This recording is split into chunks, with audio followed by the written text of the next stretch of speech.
Digital security, swift response, smart progression.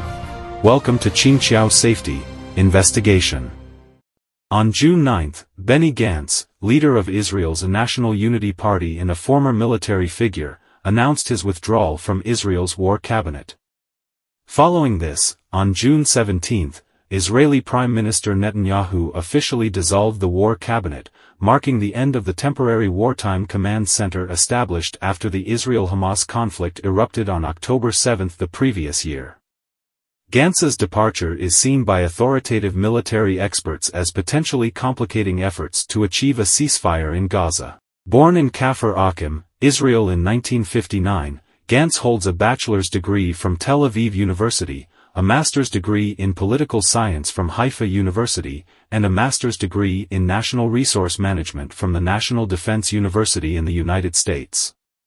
Joining the Israel Defense Forces in 1977, he embarked on a distinguished military career during one of Israel's most turbulent periods. In 2005, Gantz assumed command of the Israeli Army's ground forces, leading operations during the 2006 war against Hezbollah in Lebanon. He later served as military attaché at the Israeli Embassy in the United States in 2007, returning to Israel in 2009 as Deputy Chief of Staff of the military. Promoted to Chief of Staff in 2011, Gantz oversaw two conflicts with Gaza in 2012 and 2014. Human rights groups documented significant casualties during these wars, with 167 Palestinians killed in 2012, including 87 civilians, and over 2,000 Palestinians, including more than 500 children, killed in 2014. These operations were marred by allegations of human rights violations. Despite advocating forceful measures to address Gaza, Gantz and Israeli Prime Minister Netanyahu have had divergent approaches, reflecting their ongoing political rivalry. Gantz, left, Netanyahu, right. In late 2018, Gantz formed the Israel Resilience Party, which later merged into the anti-Netanyahu Blue and White coalition for the April 2019 elections, setting off a series of political upheavals with 3 elections in 1 year. Ultimately, Gantz and Netanyahu struck a coalition deal in May 2020 to form a government. However, the coalition was short-lived, collapsing after the 2021 elections. It wasn't until December 2022 that the Israeli parliament approved Netanyahu's new government plan, returning him to the prime minister's office. Gantz now leads Israel's largest opposition party.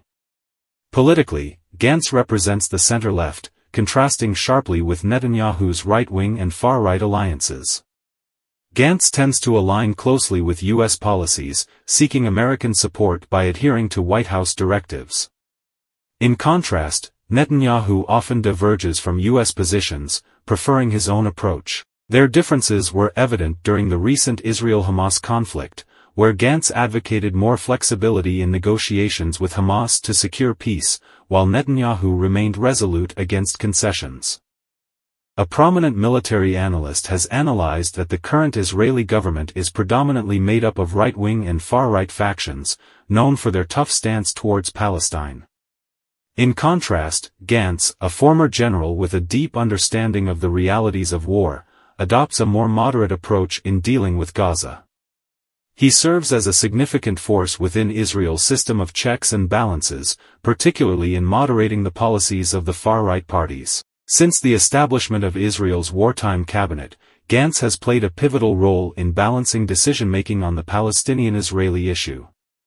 In November last year, Gantz and his allies supported the war cabinet's approval of a brief ceasefire agreement with Hamas.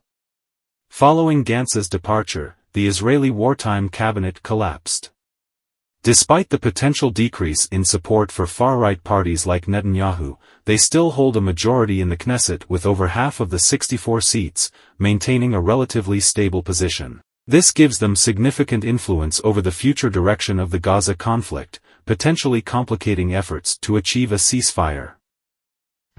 Tune in at 6 a.m. from Monday to Friday for Qingqiao Safety Investigation for your daily safety updates.